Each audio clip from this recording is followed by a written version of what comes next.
Hi everyone, my name's Joanna and today I'm going to be teaching you how to make a cloud in a jar. This adventure in STEM is brought to you by the Family Strengths Network and the Los Alamos STEAM Lab.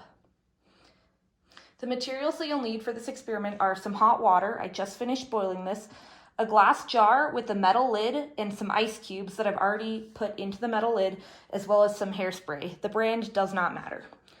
The first thing that you're going to want to do is pour your hot water into your jar carefully. You're going to want to fill it about halfway. From here, you can swirl it around a little bit to make sure that the sides of the jar get nice and warm. Next, we're going to take our lid with the ice in it and place it on top of the opening of the jar. We're now going to wait about 30 seconds to a minute.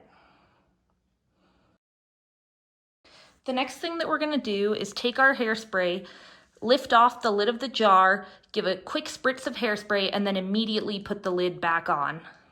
You can see me doing that here now. You'll probably be able to see your cloud begin to form. And then when you're ready, you can remove the lid and watch as your cloud escapes. Thanks so much for joining us.